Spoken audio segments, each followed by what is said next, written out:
Welcome, everyone. And Don, I'll leave it over to you to do our introductions today.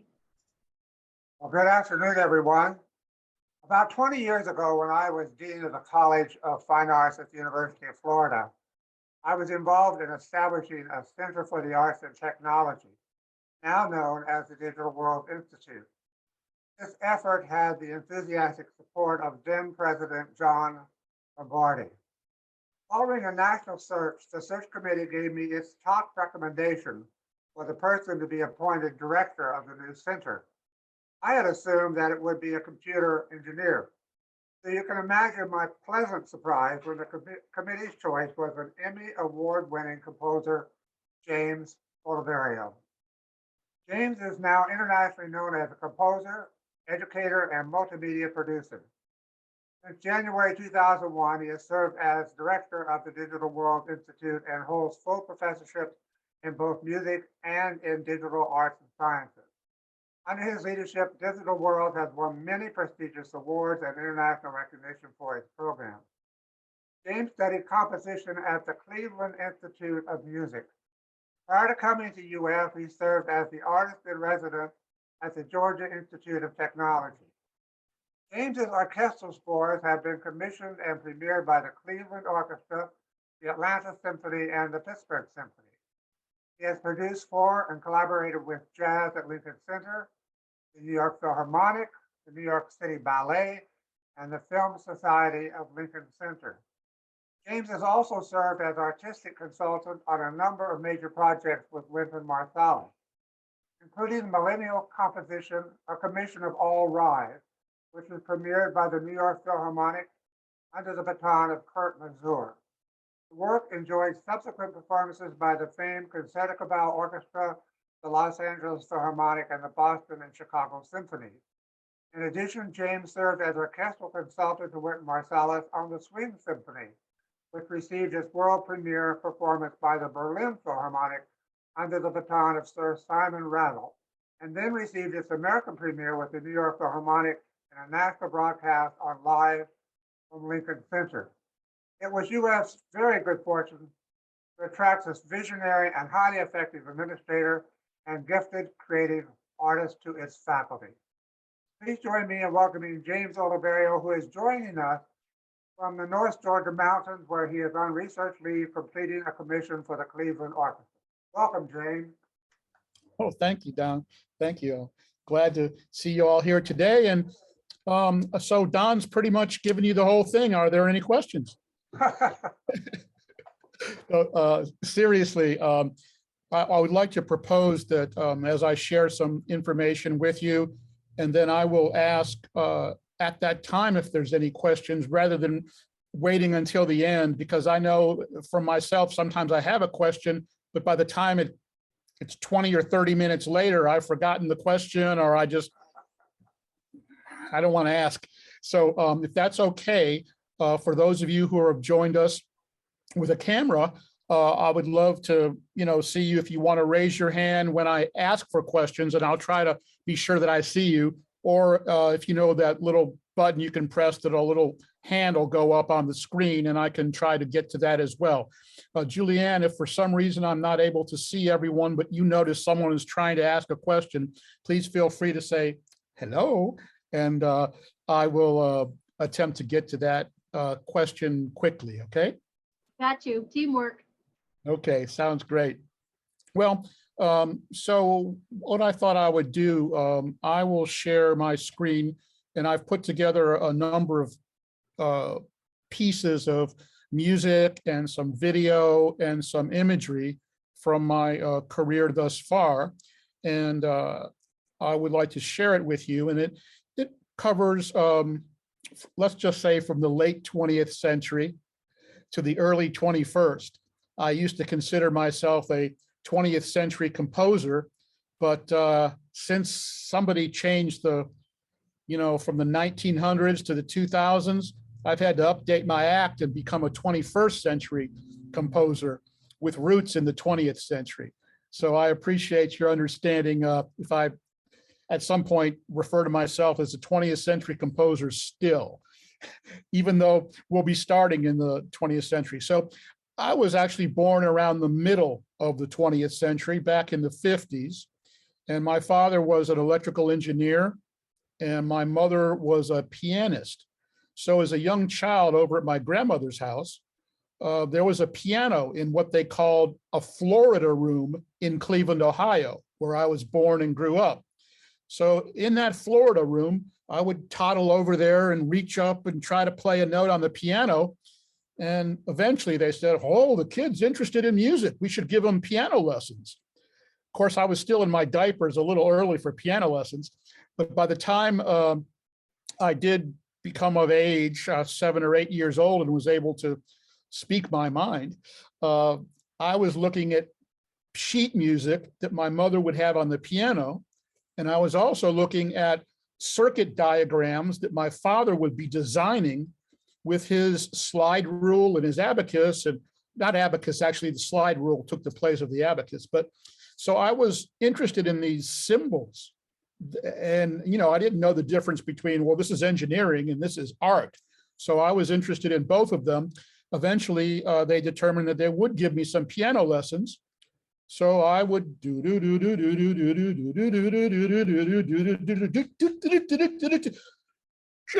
get back to your lessons. Okay, Mom. Jimmy, practice your lesson. So I was always making stuff up on the piano rather than practicing my scales, let's just say. And so that proclivity has continued to this very day. I mean, I can play a few notes on the piano, but I wouldn't call myself a pianist. But I do understand the difference between the black and the white notes and the high notes and the low notes. And I've been able to apply that knowledge, if you will, into musical compositions. I've also been very interested in technology. I think owing to my father being an engineer, he actually taught me how to use a slide rule. You remember the slide rules before calculators? And he taught me how to solder to make circuits. All right.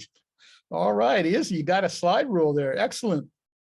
And so back in the 60s, I was the first kid on the block that had a reel-to-reel tape recorder. And I had my first studio downstairs in the basement. It was actually in a small bathroom. That was the only space I could get. So I had a setup with a reel-to-reel tape recorder, which was fairly high-tech technology in the 60s for, you know, an 8 or 10-year-old kid. And I figured out how to take the output of the recorder back into the input of the recorder so I could make multiple tracks and play along with myself, even though it was only a 2-track recorder. So that what started me on my technological bent as well.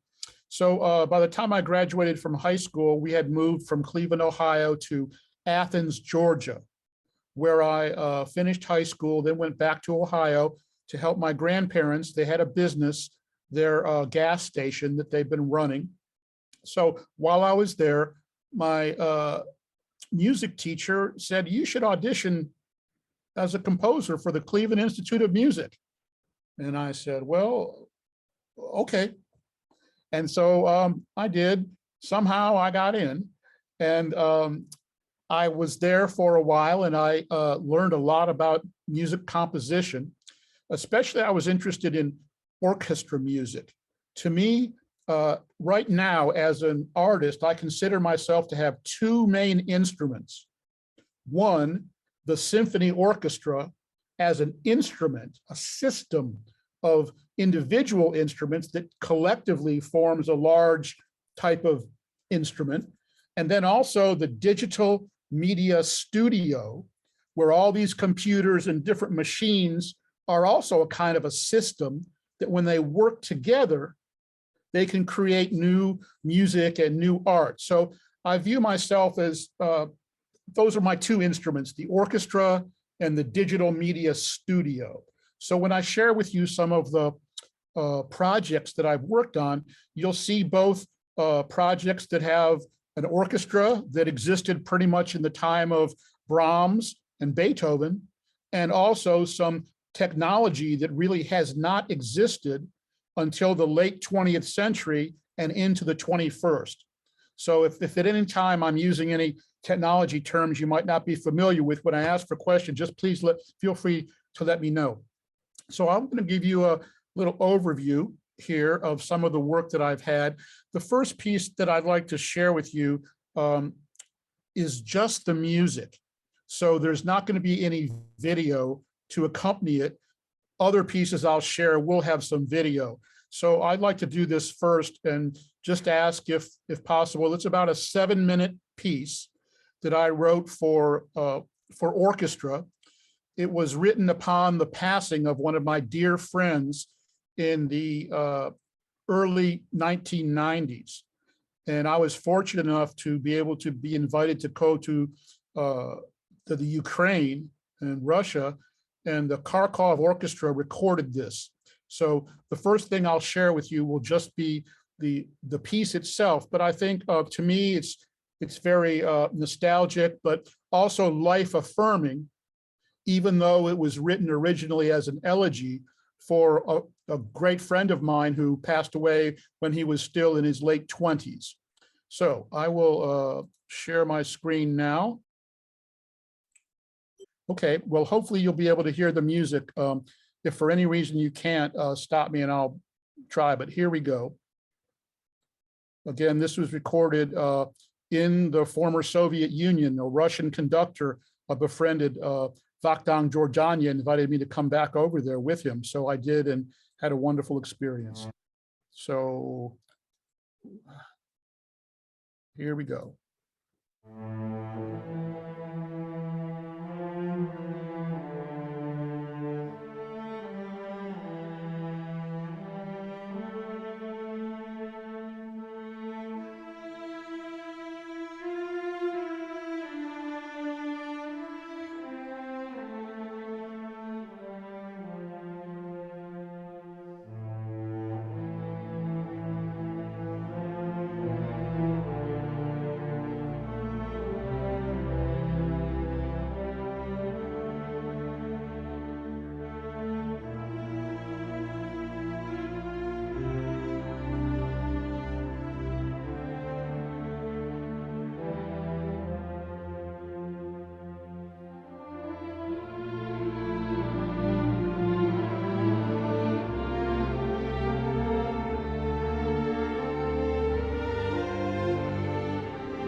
So that was a piece that we recorded, in the Ukraine, which I know this time of year is in the news again.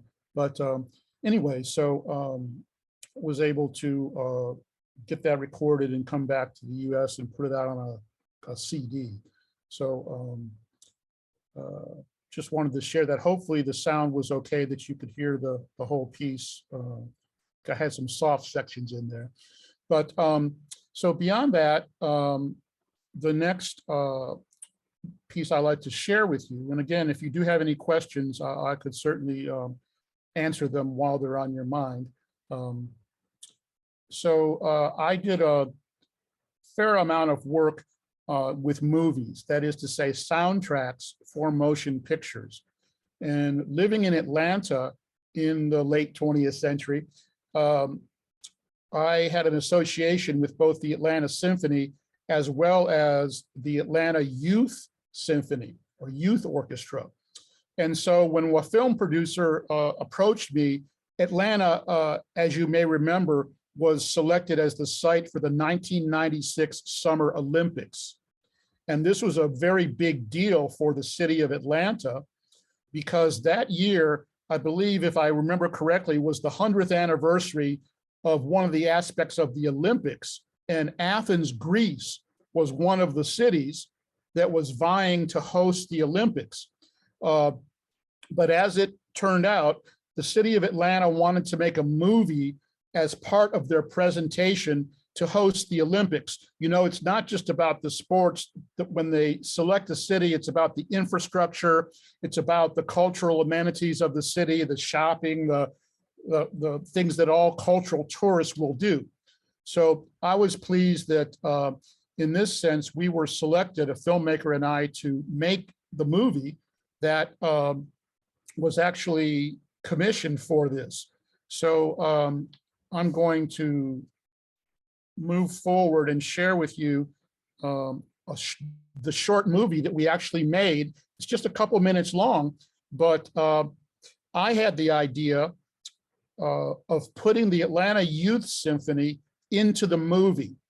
The concept of the movie was young people striving for excellence. Instead of just showing Atlanta as a city with lots of shopping centers and museums, the filmmaker wanted to show young people and their dreams for the future to become Olympians. And so when I heard what they were doing, I said, let's get the Atlanta Youth Symphony to record the soundtrack and put them in the movie along with the athletes, the young athletes that are striving. So the filmmaker liked that idea. So I'm going to share with you the brief movie that we made as part of Atlanta's bid for the 1996 Olympics. It was very exciting for me because we went out to Skywalker Ranch, which you may know Luke Skywalker from the Star Wars series. Well, Skywalker Ranch was owned by George Lucas, the guy that makes the Star Wars movies. And we were able to go there to mix, that is to say, to put together all the sound for this brief motion picture, Time and Dreams. So there I am with my hat on. It's not the one that I have on now, but I guess I've always been partial to fedoras. So filmmaker William Vanderkloot and the editor Amy Linton and I were there, and they have their own fire truck at Skywalker Ranch. So we just took a picture there. But this is the brief movie that we actually made back in the early 1990s. So it's not high definition video like we have these days, but hopefully you'll see how we attempted to inspire the people that were looking where to host the Olympics through the eyes of young people aspiring for excellence, because the city of Atlanta itself on the world stage is a relatively young city. So here is a clip called Time and Dreams.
So, you know, I can't claim responsibility for the city of Atlanta getting the Olympics in '96. So my corny joke, though, is my music was instrumental in Atlanta getting the Olympics for 1996.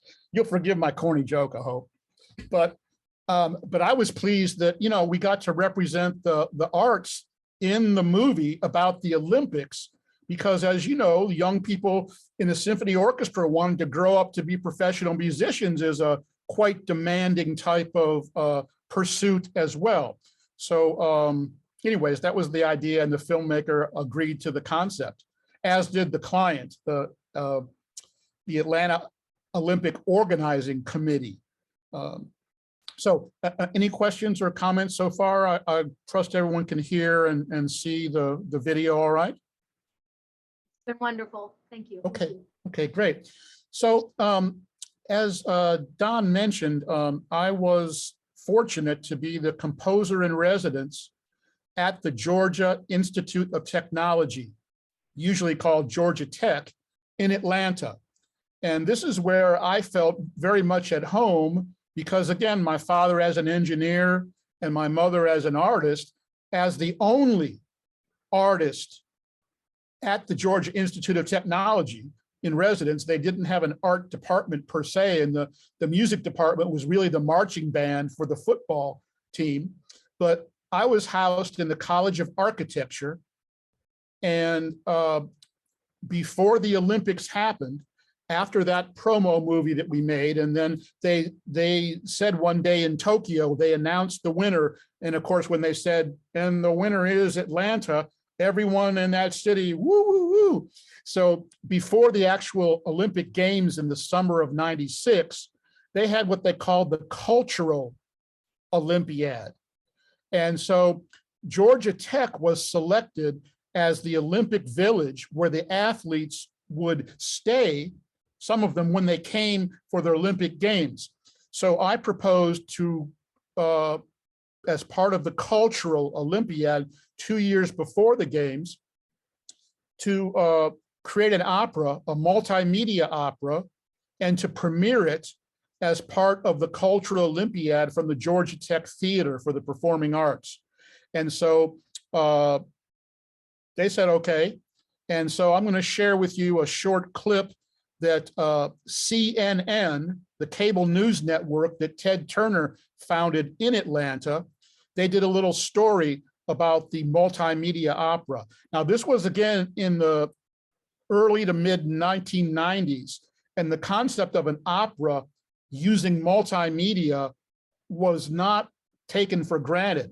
As a matter of fact, people were thinking I was a bit nuts because I was talking about using projections and video and computer animation as part of a staged live opera. And maybe they were right, I don't know, but we did get a little coverage on CNN, and I'd like to share that with you in this brief video clip now, if I may.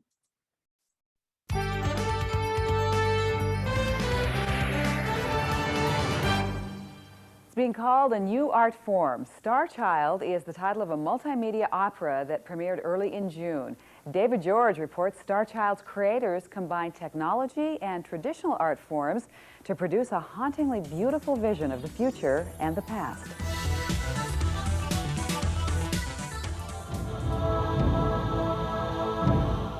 Starchild is the tale of two souls separated near the beginning of time and their long struggle for reunion. An unending silence, an unbearable sadness, yet I will wait for you. It's actually a love story that's set across thousands and thousands of Earth years, and it happens both on Earth and in interstellar space. And I sort of jokingly refer to it as West Side Story meets Star Trek. Emmy Award-winning composer James Oliverio believes his newest work will appeal to a wide audience, even those who don't like opera. It's much more 20th century and rhythmic compared to what you would normally think of as an opera. There's no one with a horned helmet going, yo-ho, yo-ho. Oliverio says opera and science fiction are not as strange a combination as they might seem at first glance. Serious people read science fiction and think about it. One of the things that they want in science fiction is something that engages the mind. And the same with opera. Hollywood designer and visual futurist Sid Mead, the production designer for Starchild, agrees. I think the audience is fascinated with science fiction because it's a promise of what things could be. When Mead came aboard the project, he envisioned a set which would span the years from distant past to distant future. The set really is, dare I say it, timeless. The opera's creator, James Oliverio, describes Starchild as a metaphysical musical. It's about where science and religion intersect in our quest to know what we are. It's also a high-tech, large-scale multimedia production, and computer graphics play an integral role. The very first thing you see is a primordial dust cloud coming up in the distance, and it evolves, it moves, it swirls around, it's trying to find its identity, so to speak. Animation director Steve Walker says the music and visuals work together to create a mood. Well, a lot of the animation is dramatic visually, but very slow moving. You want to get a feeling for the fact that actually years and decades and centuries are ticking off while you're watching this opera. While it didn't take centuries, Walker says it did take enormous amounts of time and work to complete the animation. Color also helps set a mood. The designers found a parallel between science and history. Sid Mead was inspired by what scientists call the galactic Doppler shift. The stars that are coming toward us have a blue shift to their light. Stars going away have a red shift. The 6 different scenes depict time from about 5000 BC to 5000 AD, and it all revolves around a set that is simple yet striking. The set was thought of as a construct which would remind of ancient ziggurats and pyramids and ceremonial temples, and at the same time be a kind of an enclosure which could be gone inside of, up the steps, down the steps. Starchild is a step into the future, a rich blend of old and new, from the haunting melodies to the captivating hydrogen-helium dance. I would really like it if people would have a sense that this could be a new art form. I think that it has several levels that you can take it in at. As just pure entertainment, you can go and the tunes are kind of nice and you can whistle them and tap your foot.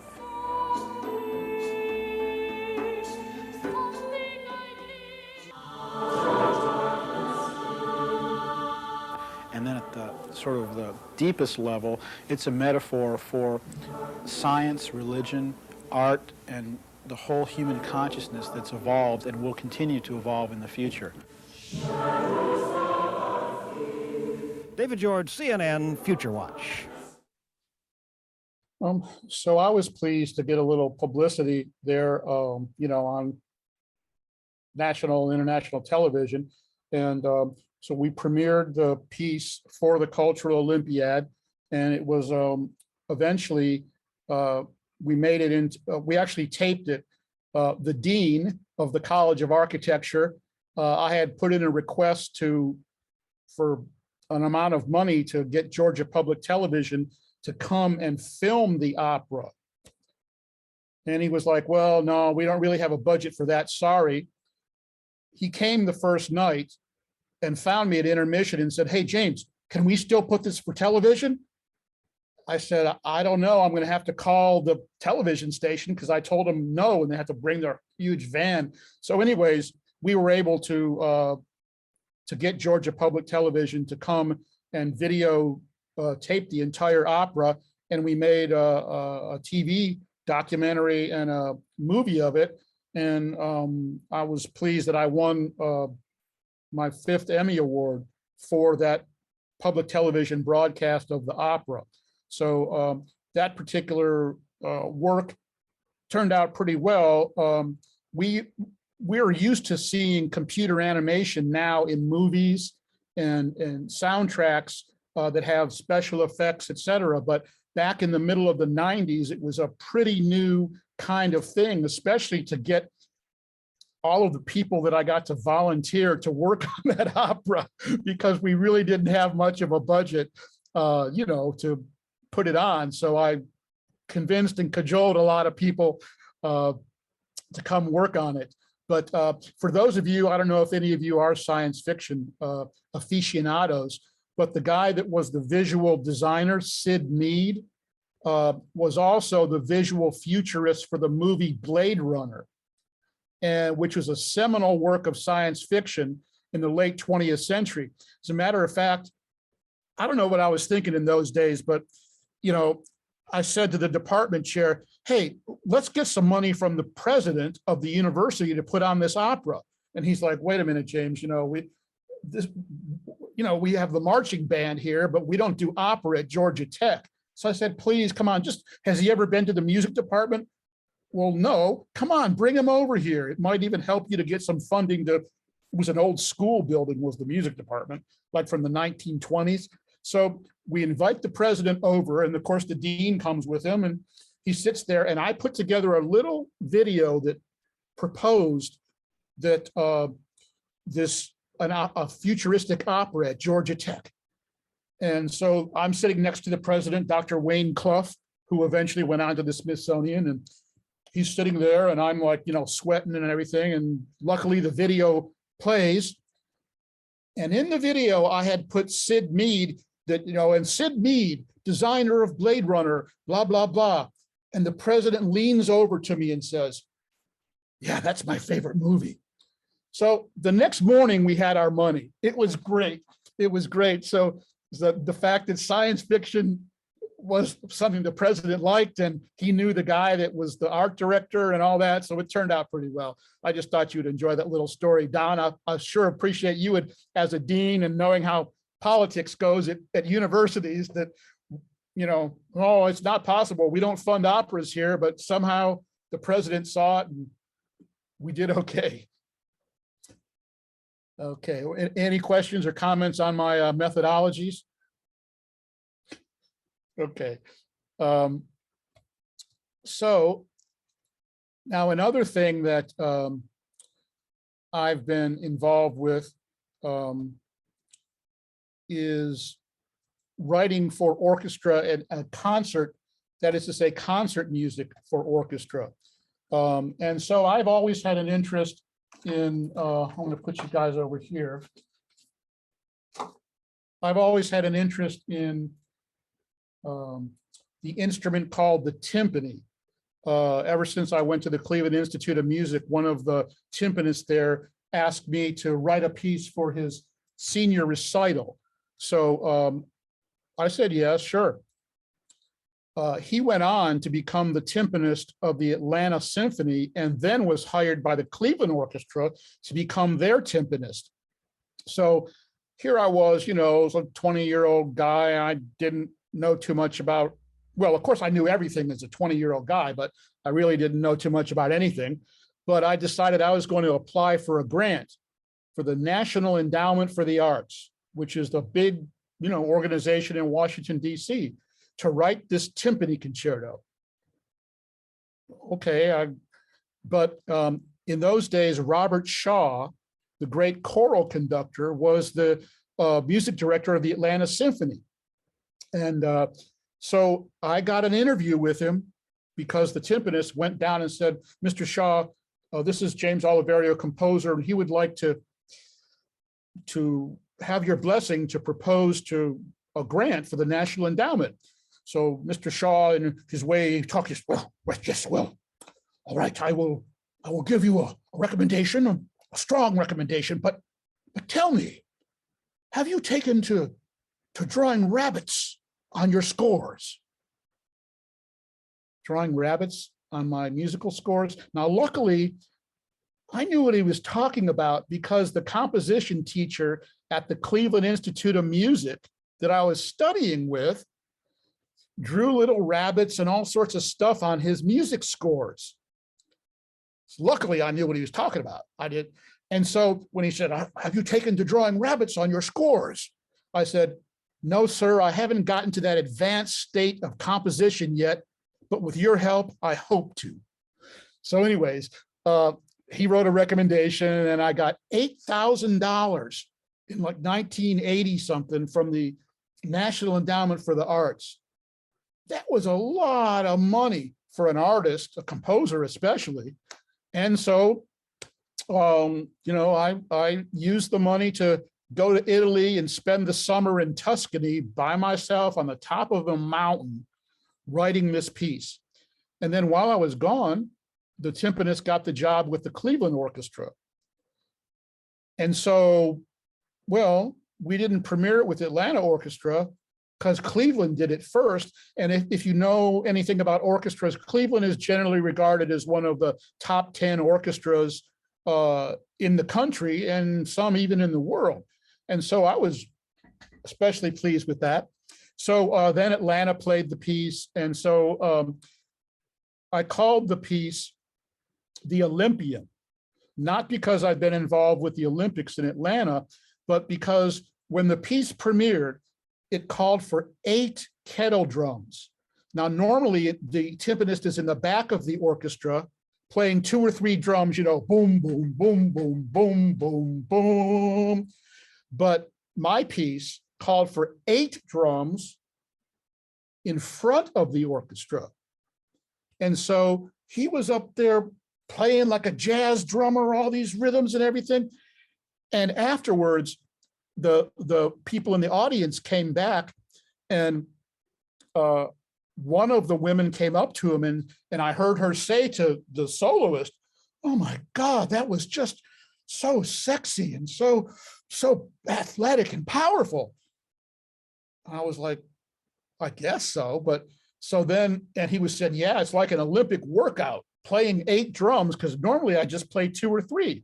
So I subtitled the work The Olympian. And so it premiered in May of 1990 when I was a 20th century composer. 25 years later, a student of that timpanist, whose name is Paul Jančić, the timpanist, a student of his went on to become the timpanist for the National Symphony in Washington, D.C. And that was kind of cool because it was almost 25 years to the date that the piece first premiered, that the soloist student was now with the National Symphony going to play the piece. So I decided, hey, maybe we should make like a documentary to show how a lot of different timpanists have played this piece. So I'm going to share, so we did. I'm going to share with you just the beginning. It's a half-hour documentary. It's online if you want to watch it sometime, if you will. But this was something that we put together because the piece itself, again, besides being so demanding, not many timpanists had ever played or written a concerto for them. But this piece turned out to be fairly popular, and a lot of the younger players started thinking of it as a rite of passage. If I'm going to grow up to be a professional timpanist in the modern times, I should learn to play this piece. So I'm going to play you just the beginning of the documentary to give you some sense of how the piece progressed over the 25 years between 1990 and when it got performed with the National Symphony in Washington, D.C. So again, it's 30 minutes long, but I'll just play the first few minutes for you, I hope.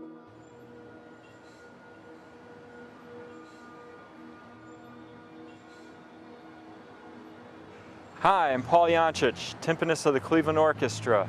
And right here at Severance Hall on May 10th, 1990, I performed the world premiere of the James Oliverio Timpani Concerto No. 1, the Olympian.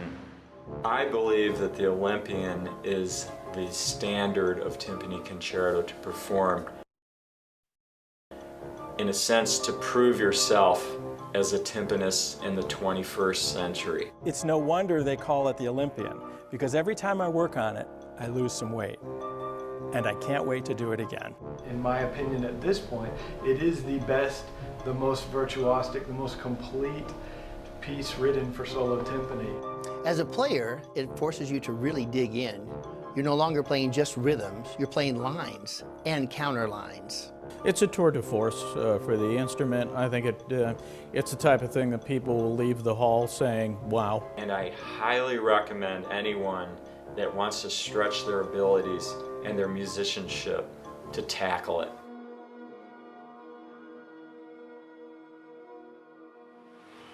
Hi, I'm Jevon Gilliam, and I first performed the Olympian right here at the Kennedy Center on May 10, 2014 with my hometown band, the National Symphony Orchestra.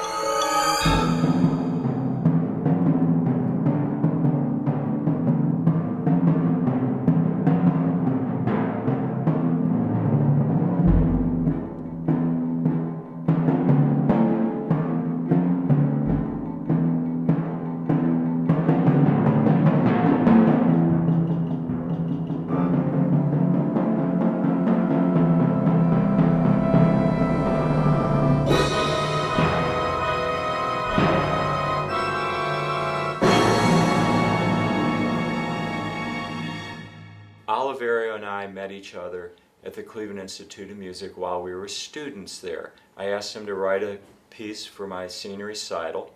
We collaborated nicely together. The piece was a big success.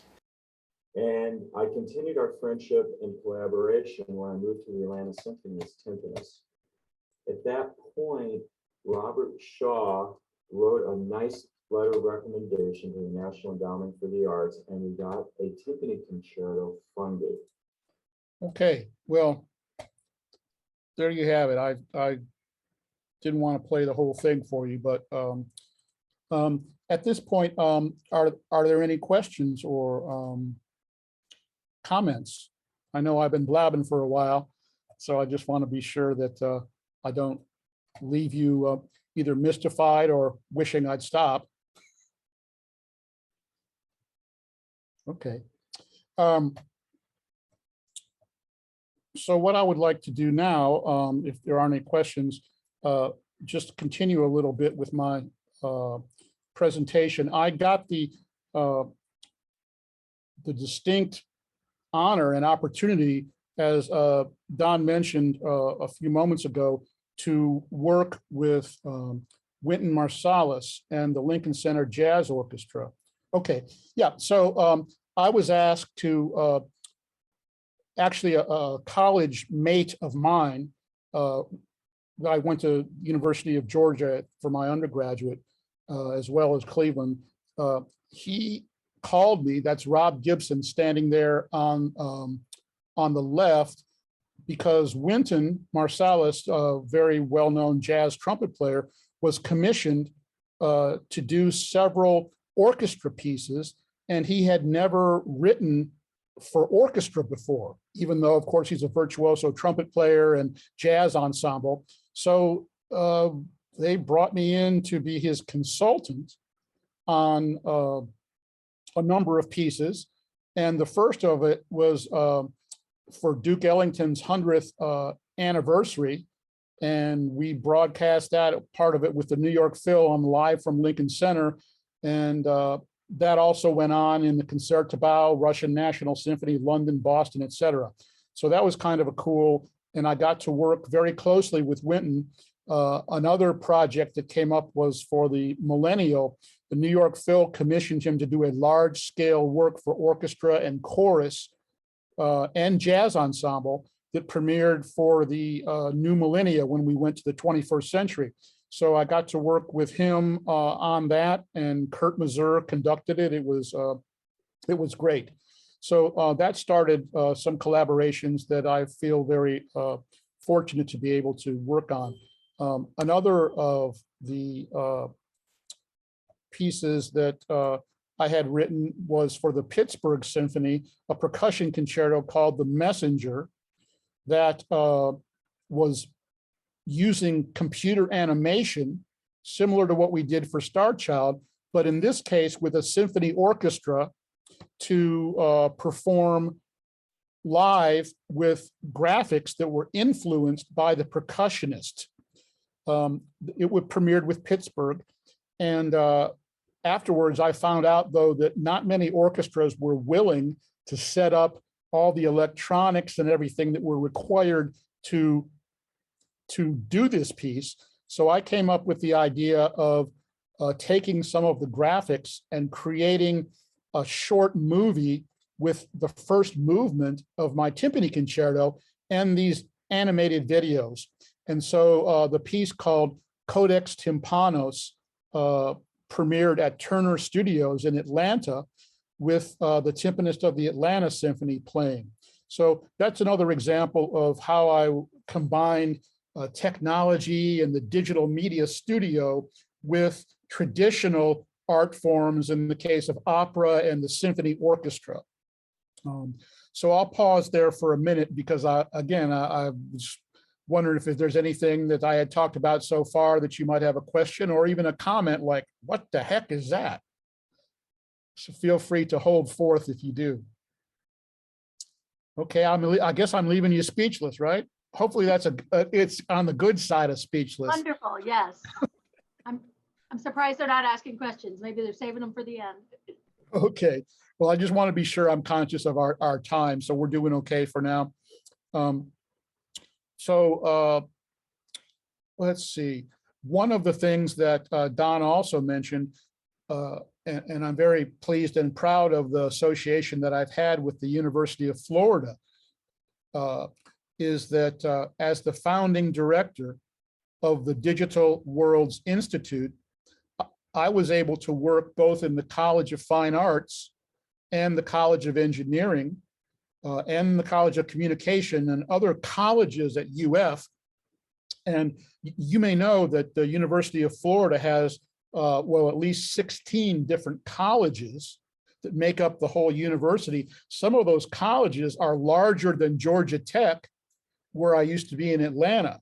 So for me to come from Georgia Tech, where it was all engineers and scientists, except for me, it was great, but it was also very engaging and energetic because now I had specialists from all these different fields, ranging from agriculture to anthropology to different fields of engineering and computer science that would be colleagues and resources at the UF campus.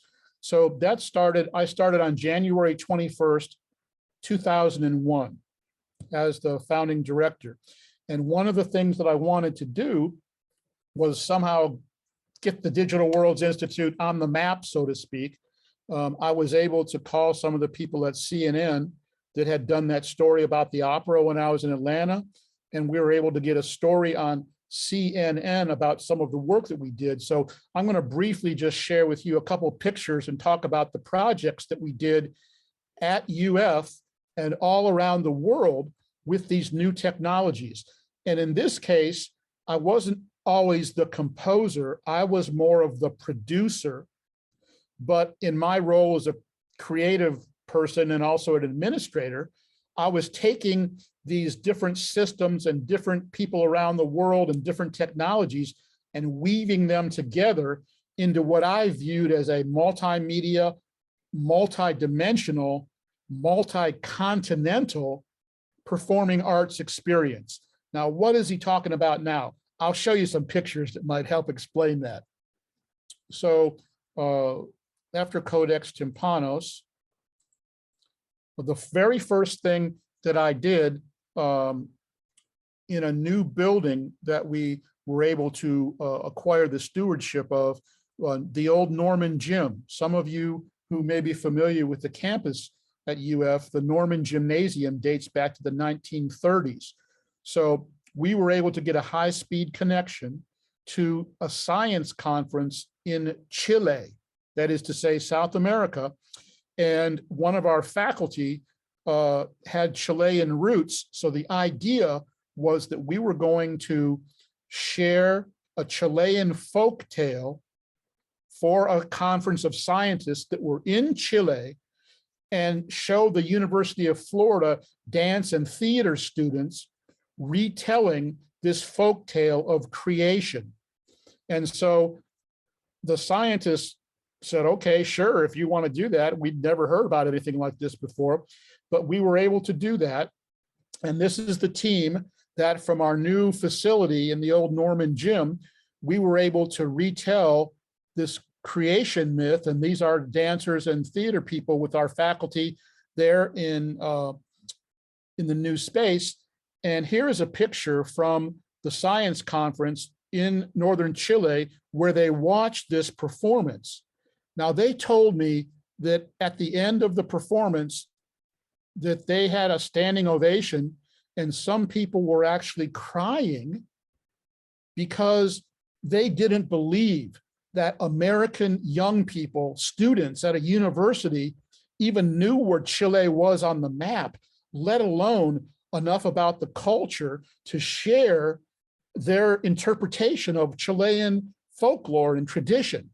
And so to me, that was a wonderful moment in being able to cross boundaries, cultural boundaries, generation boundaries, geographic boundaries, using technology in the performing arts. So that was really a powerful moment for us, and that started a series of collaborations that we undertook at the University of Florida Digital Worlds that literally joined people around the world. Over the next 8 to 10 years, we produced, these are the posters from some of these projects. And I won't, go into the details with that, but we were able to use the technology, use the computer scientists and engineers, use dancers, theater people, live musicians, designers, visual artists.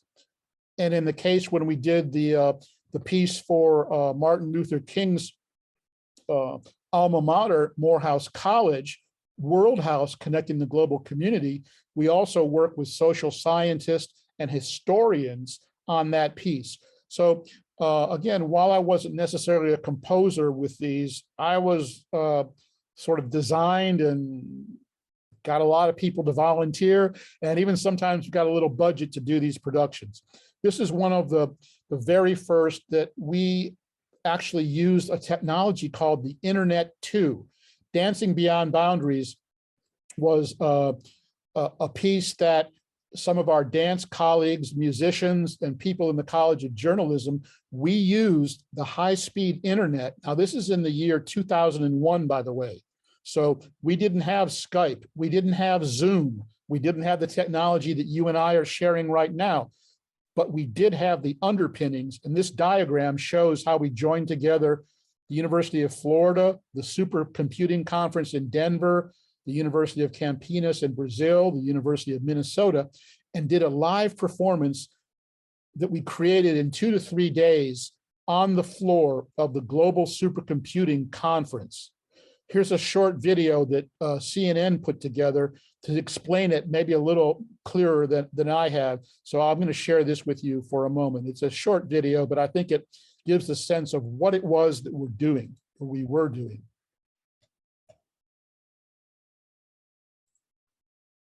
World music takes on a new meaning with a project going on at the University of Florida. The project allows musicians, dancers, and other artists from across the globe to collaborate.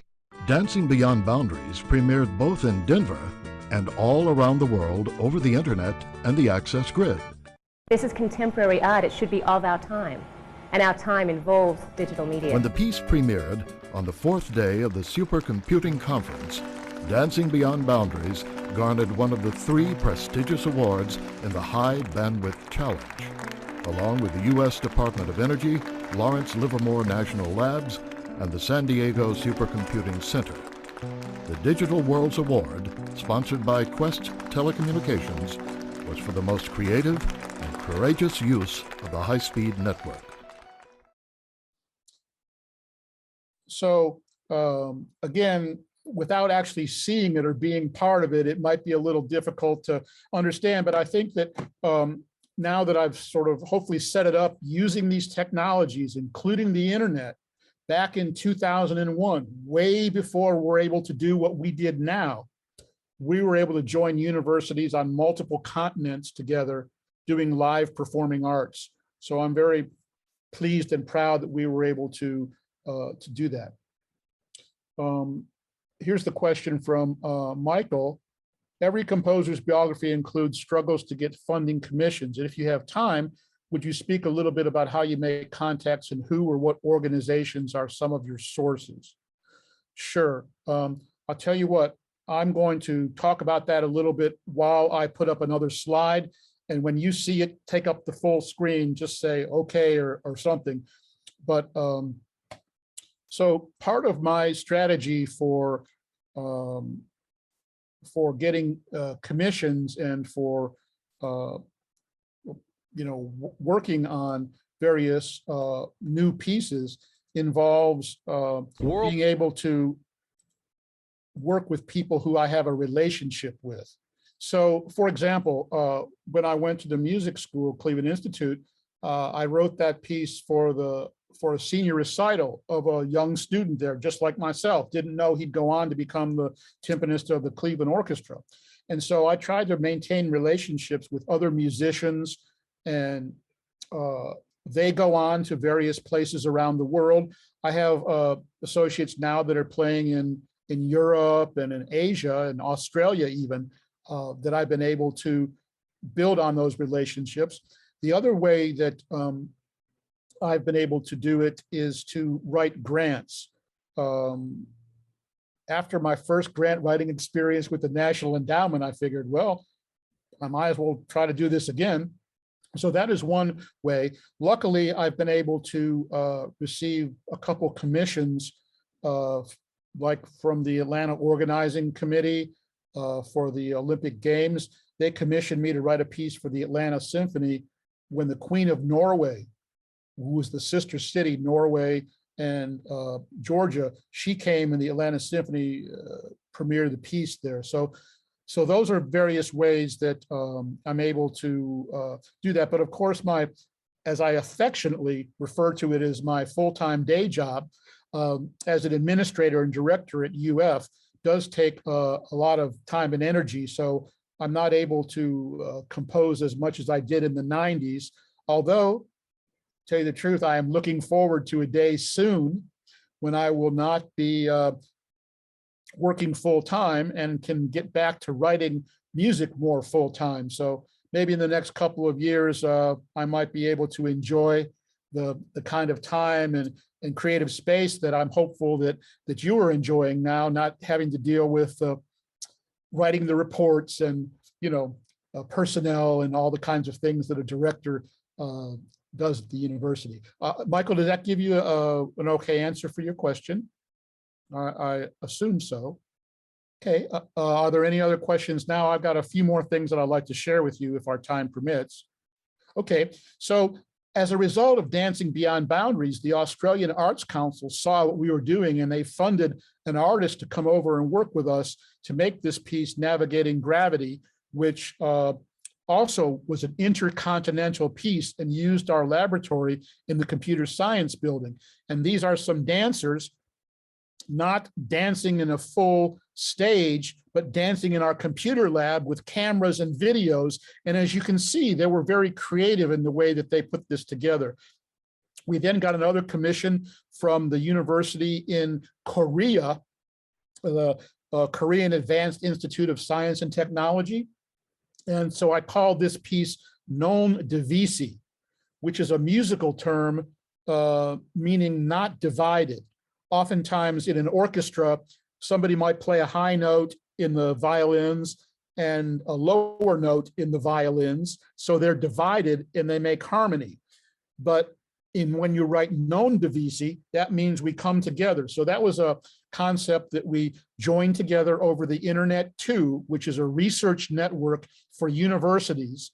And we did a piece with UF students called Non Divisi. We went on to do another one for the largest computer arts conference in the world. It's called SIGGRAPH, Special Interest Group in Graphics, in Los Angeles in 2005. And that was the biggest show that I'd ever done because we connected 7 cities across 5 continents simultaneously, singing music together and performing. So this was an example of what I eventually came to call a distributed collaboration. The folks were speaking 3 or 4 different languages. We had all sorts of challenges, time zones, languages, technologies, but we were able to pull that off. And this is an example, Michael, of we were actually commissioned to do this piece in common time, is what I called it, because they'd seen our previous work with Dancing Beyond Boundaries and Non Divisi. So you can see here, there's a little guy, I don't know if you can see my arrow, but down here where it says in common time, there's a little guy with a violin. He had his 9th birthday at one of the rehearsals, and they sang happy birthday to him from 5 continents simultaneously. And the little guy said presciently, wow, I don't think I'm ever going to forget this birthday. So it really is a wonderful thing to be able to reach out and have, we had people from age 9 to age 85 participating in this global collaboration. So to me, it was an appropriate use of the technology. And we were able to, by doing this, join people around the world in an effort that I had hoped that we'd be able to get this kind of technology in every classroom in the United States and in the world, to help us avoid some of the conflicts. Because I believe if you grow up knowing people on the other side of the planet while you all are still students, chances are you will have much less likelihood of throwing stones at each other when you grow up. So I still believe that the more we can use this kind of experience in education, the better off we'll be. So along those lines, I'm going to jump to another project that we did that I called the STEAM Learning Network. Here in the United States, you might have heard the term STEM for science, technology, engineering, and math. Well, when we put the arts into this equation, if you will, we came up with the STEAM Learning Network, and we were able to get a grant, and we partnered with the Lastinger Center for Learning at the University of Florida and produced a whole album. This is the size of a large book. We took a 5th grade math teacher who developed a way to use hip hop music to learn mathematics. And so we put together the STEAM team, and you can see the kids there on the top, and Gloria is the name of the teacher. And we put together a way to use her work to influence younger people to realize that learning math is not boring. It actually can be cool if you combine it with music. So here's a picture of the STEAM team from 2012, when we got together at the community center and worked together to bring the arts and using some technologies to get kids to learn math. And they really, really did do better on the Florida Comprehensive Achievement Test. You may have heard of that. They call it the FCAT, and the Florida Comprehensive Achievement Test. The school that a lot of these kids worked or went to school, they were getting Fs on their mathematics test in this comprehensive annual test. When these kids use Gloria, that teacher's method for using hip hop music and dance to learn the equations and to learn how to memorize and to do fractions quickly, they rose up from an F to an A in 2 years. It was astonishing. The challenge was Gloria passed away, and the school and the school board no longer used her techniques because they just, well, it's not in the curriculum. It's not on the FCAT standard curriculum. So it fell by the wayside. It was unbelievable to me. So we're still trying to do it. We can't do it in the school anymore, but in summer programs, we're allowed to put together and work with some of the students. So we have a program each summer in which we get with some of the young people from the elementary and the middle school and use some of these techniques to still try to enrich their experience. So I've got 2 more things that I'd like to share with you if time permits. But once again, I want to ask if there's any questions or comments. Okay, well, so I mentioned earlier that we did some work with Martin Luther King's alma mater, Morehouse College in Atlanta, Georgia, which I was familiar with from being a professor at Georgia Tech. So I applied, it was coming up to be the anniversary of Dr. King's passing. And so I applied to the National Endowment for the Arts and was able to get a grant to write a piece to commemorate Dr. King's life's work. And as part of that, I went up to and I had a residency at Morehouse College. And I'm going to just share with you a little bit about that project. And then I'm going to show you a performance by the Morehouse Glee Club of some of the music that I was very, very pleased with. So I will share once again. And so Dr. King had a concept that is not as famous as his I Have a Dream speech, but his concept was of a world house that we all live in together, and that he actually had a saying that, you know, we all share this common world house, and we could either learn to get to live together as brothers or perish as fools. And I thought that that was just really a powerful statement in his concept of the world house. So I dedicated the project to that concept. And this is one of the promotional brochures. We brought lots of kids in from around Atlanta.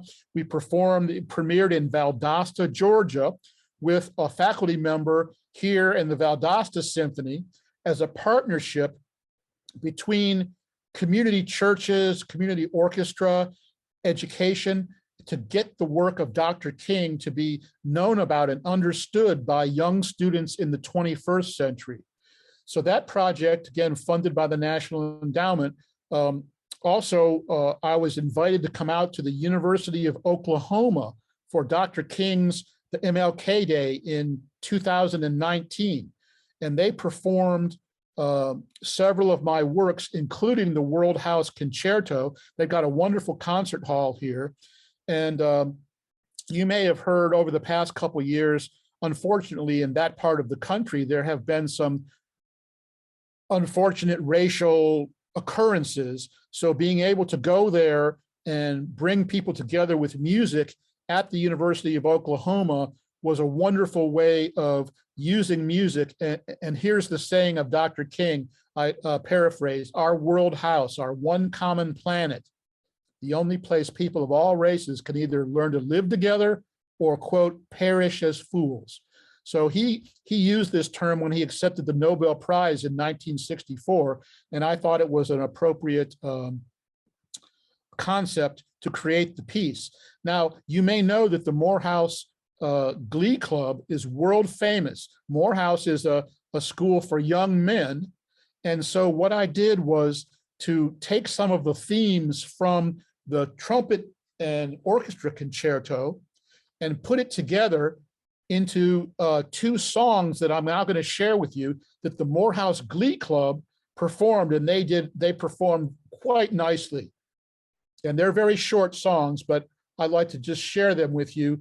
Message of Love and One Human Dream. So I'll start with the Message of Love.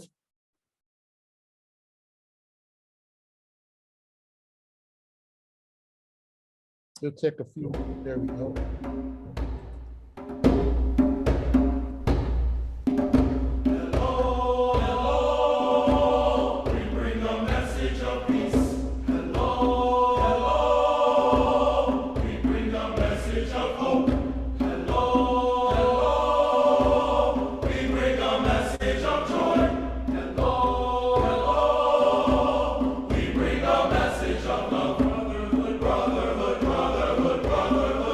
Listen.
So I was very pleased that they did such a great job with that piece. And, I figured that not everyone was going to go to the symphony and hear the trumpet concerto, but they perform all around the world. So I wanted to have a piece from that Martin Luther King inspired work that they could sing and take into the community, and younger people, students in school could learn the song, etc.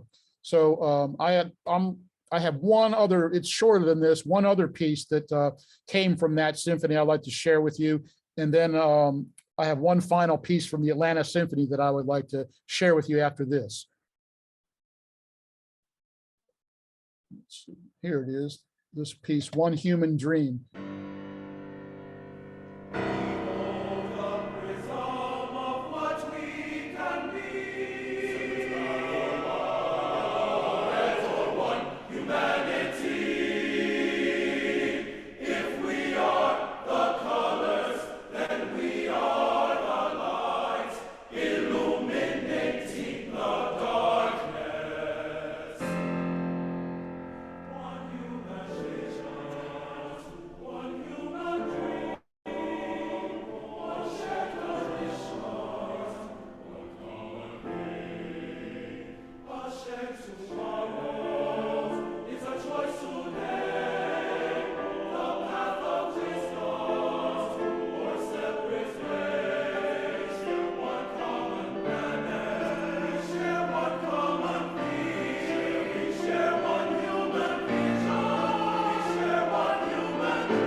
So those were two songs from the World House Concerto that I adapted and wrote the words instead of being instrumental, vocal piece. Any questions about that? I assume that the picture and sound were okay, hopefully. Great. Well, then I do have one more that I'd like to share with you, and I'm very excited about this because the original timpanist that I talked about went on to become the timpanist of the Cleveland Orchestra. His younger brother was also a classmate of mine at the Cleveland Institute of Music. And when Paul, the older brother, got the job with the Cleveland Orchestra, Mark, the younger brother, applied and got the job with the Atlanta Symphony. So now two brothers are now, this is back in the late 80s, timpanist of two major American orchestras. And so when Mark, the younger, was now in Atlanta, hey, big brother played that Olympian piece in Cleveland. I want to play it in Atlanta. So Yoel Levy, who was the music director at the time, said, okay, so we performed the Olympian piece in Atlanta. Then maybe 10 years later, the brothers approached me and said, hey, it's great that both of us can play this piece separately. Why don't you write us a piece that we can play together? Okay, so I accepted a commission to write a piece for two timpanists at the front of the orchestra. Now, my inspiration for this was they actually come from a very musical family.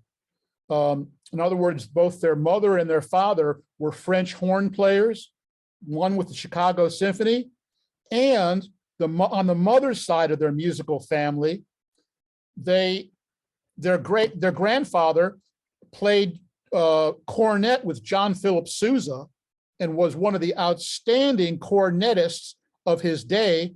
And they traced their ancestry all the way back to the Mayflower in New England. So the family has a rich tradition.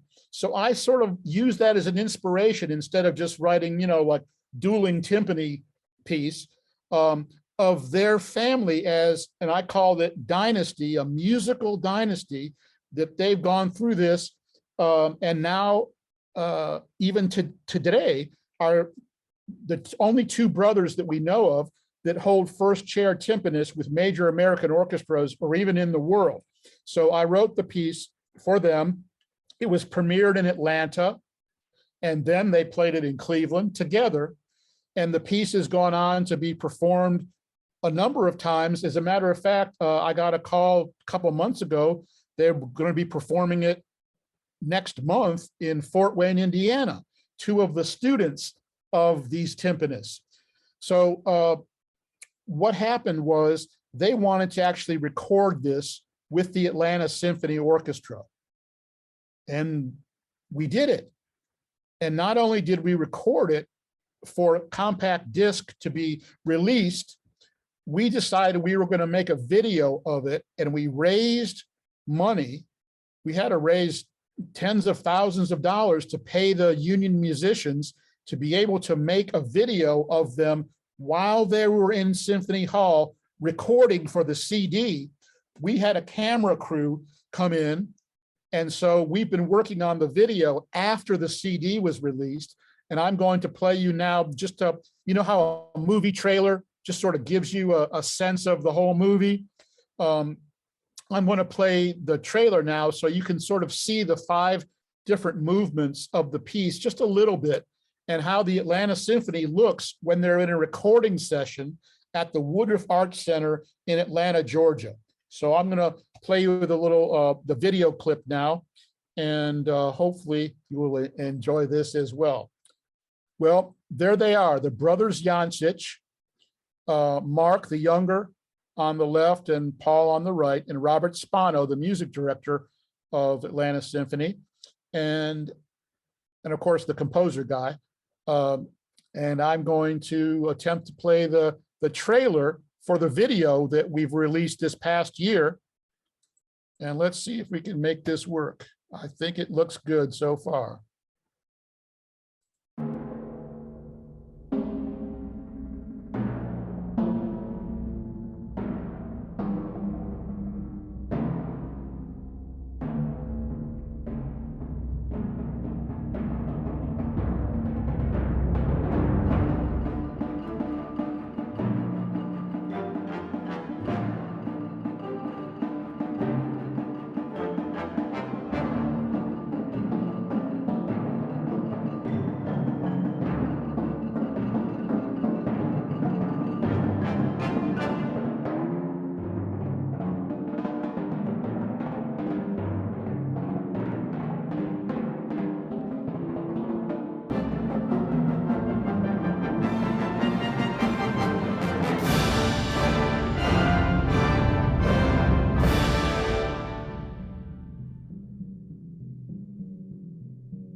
there you have it. So that's the movie trailer for the Dynasty video. We're also making a documentary, a film that will accompany that, just about the relationship we've had and how that project came to be.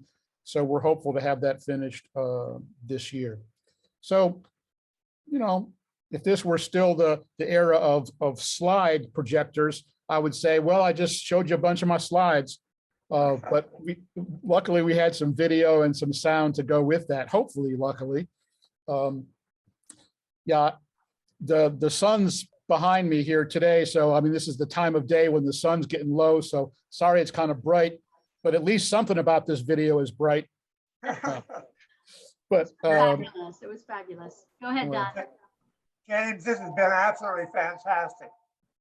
I think you can understand, everyone, why I said it was U.S. great good fortune to attract James to Gainesville. I've always felt that the future of the arts lies in collaboration of all types. And James Oliverio personifies what I mean by that. And we're so fortunate to have you here, James. Listen, could you do something for us? Would it be possible for you to provide me and Julianne with a list of your compositions that are readily available, either on CD and or YouTube? Because I think some of the folks in the audience would really love having an opportunity to hear the pieces in their entirety. oh, okay. Well, certainly, I would be honored. Yes, well, thank you. Yeah, I'm always, well, this is sort of a joke, but not that funny. As a living composer, I'm always pleased when, you know, people would like to hear my music, because, you know, so often in traditional symphony circles, most of the programming has been by the great classic composers. And so again, I'm honored to be here with you today, and I would certainly like to provide a link for you. I have what's called a SoundCloud website where you can go and listen to it. You don't have to worry about buying CDs, but I'll put a little something together. And then I also have the Vimeo link where I shared a couple of those compositions that you could look at as well as listen to if you would like. That would be wonderful. Thank you so much. I just want to put out a little teaser here. Bill Rossi and I are working on an ILR class for about a year from now on the subject of creativity. And I'm gonna put you on the spot here, James. We'd love to have you be part of that if you would be willing to do so. Well, I could probably find some creative people, sure. Great. No, Okay, I'd be honored to. And here, I'm just going to send everybody my email address. Hope if you'd like to send an email or you think of something or afterwards, so please feel free to be in touch that way. But go ahead. I didn't mean to interrupt, Don, Julie. Oh, that's okay. Any questions last minute from anyone?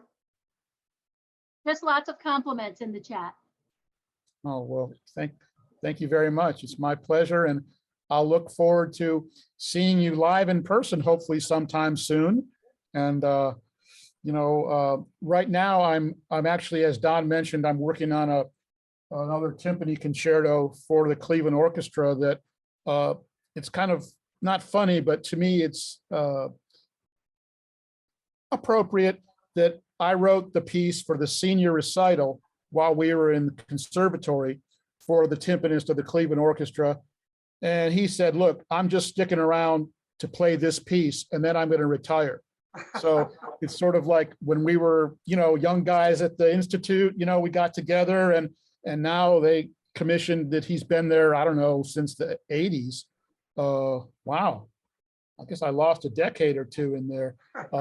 But to be asked to, you know, write another piece for him that'll be his, you know, sort of exclamation point at the end, hopefully at the end of his career. So that's what I'm working on now. And I realized that a lot of my work has been with the timpani drums. Hopefully that wasn't too boom, boom, boom over your speakers, but I try to bring out melodies that the instruments can actually play melodies and harmonies rather than just the boom, boom, boom.